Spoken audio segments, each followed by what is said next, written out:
Now, as we've reported, there's a foreclosure crisis brewing in Baltimore City. A handful of out-of-state investors are buying hundreds of vacant homes and not repaying their lenders. Now, this has led to lenders pulling out of investments in some parts of the city that really need upgrades and improvements. So joining me now is Jack Bologna from our media partner, the Baltimore Banner. Thank you so much for joining us now. So, Jack, earlier this year, a New York investor's portfolio of Baltimore imploded. So what happened next?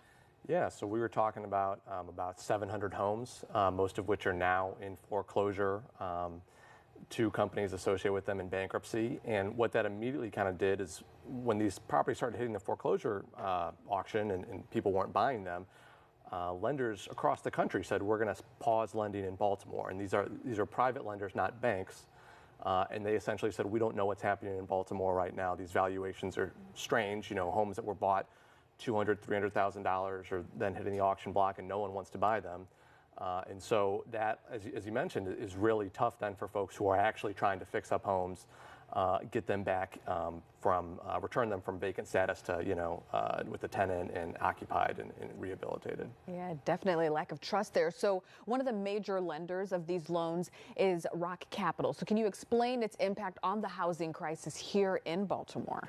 Yeah, so I think lenders involved would say that they are victims in this as well as some of these neighborhoods. They would say that they have loans that then went bad and that they are, perhaps trying to figure out what happened in the situation.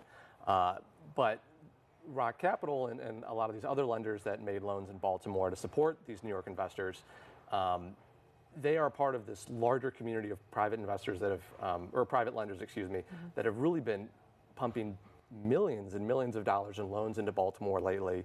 And these are, this is an industry that's backed by Wall Street. It really has been a much more profitable or kind of bigger industry. It's been growing a lot.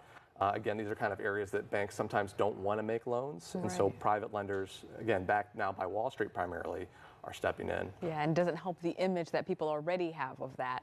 So you recently went to a conference in Las Vegas and you heard from a co-founder of Rock Capital. So what did he have to say about the industry and everything that's been going on?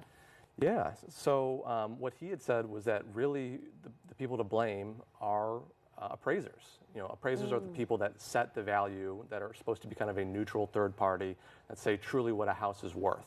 And so if an appraiser says a house is worth $200,000, a bank feels much more comfortable making a loan to, that is reflective of that value. But if the appraiser gets the value wrong, that can have really big implications. And as we're seeing here, we have these 700 homes that were valued very high. They had, our investigation found that they used the same appraisers over and over and over again. And again, then they go to foreclosure and no one wants to buy them, which indicates that they're not worth what they were being appraised at. Yes, and Jack, that makes you think, well, why would they continue over and over again if they're seeing this this pattern with all the others? Great question. I should say that a lot of these foreclosures happen in a big wave, so a lot of these loans are made over a couple of years, but then the foreclosures kind of come as a big wave. So. Yes, not what you want to hear.